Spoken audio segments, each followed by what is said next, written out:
हीरे की खान। अफ्रीका महाद्वीप में हीरों की कई खानों की खोज हो चुकी थी, जहां से बहुतायत में हीरे प्राप्त हुए थे। वहां के एक गांव में रहने वाला किसान अक्सर उन लोगों की कहानियां सुना करता था जिन्होंने हीरों की खान खोज कर अच्छे पैसे कमाए और अमीर बन गए। वह भी हीरे की खान खोज कर अमीर बनना चाहता था। एक दिन अमीर बनने के सपने को साकार करने के लिए उसने अपना खेत बेच दिया और हीरों की खान की खोज में निकल पड़ा। अफ्रीका के लगभग सभी स्थान छान मारने के बाद उसे हीरों का कुछ पता नहीं चला। समय गुजरने के साथ उसका मनोबल गिरने लगा। उसे अपना अमीर बनने का सपना टूटता दिखाई देने लगा। वह इतना हताश हो गया कि उसके जीने की तमन्ना भी समाप्त हो गई और एक दिन उसने नदी में कूदकर अपनी जान दे दी। इस दौरान दूसरा किसान, जिसने पहले किसान से उसका खेत खरीदा था, एक दिन उसी खेत के मध्य बहती छोटी नदी पर गया। सहसा उसे नदी के पानी से इंद्रधनुषी प्रकाश फूटता दिखाई पड़ा। उसने ध्यान से देखा तो पाया कि नदी के किनारे एक पत्थर पर सूर्य की किरणें पड़ने से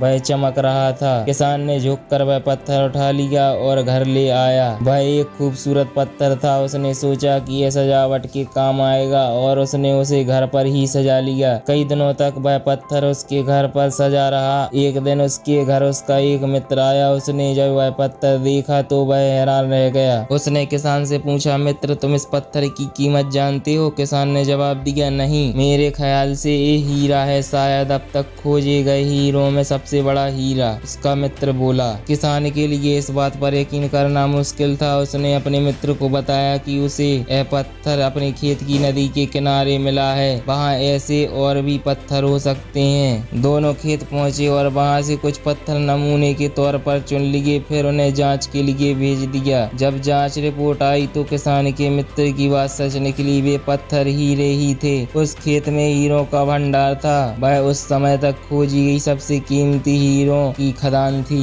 उस खदान का नाम किम्बरले डायमंड माइंस है। दूसरा किसान उस खदान की वजह से माला माल हो गया। पहला किसान अफ्रीका में दर दर भटका और अंत में जान दे दी, जबकि हीरे की खान उसके अपने खेत में उसके कदमों तले थी। सीख। मित्रों, इस कहानी में हीरे पहले किसान के कदमों तले ही थे, लेकिन वह उन्हें पहचान नहीं पाया और उनकी खोजें भटकता रहा। ठीक वैसे ही हम भी सफलता प्राप्ति के लिए अच्छे अवसरों की तलाश में भटकते रहते हैं। हम उन अवसरों को पहचान नहीं पाते या पहचान कर भी महत्व नहीं देते जो हमारे आसपास ही छुपे रहते हैं। जीवन में सफल होना है तो आवश्यकता है बुद्धिमानी और परख से उन अवसरों को पहचानने की और धैर्य से अनवरत कार्य करने की। सफलता दोस्तों, अगर कहानी अच्छी लगी हो तो वीडियो को लाइक, शेयर एंड चैनल को सब्सक्राइब कर लें और कमेंट बॉक्स में जरूर बताएं कहानी आपको कैसी लगी।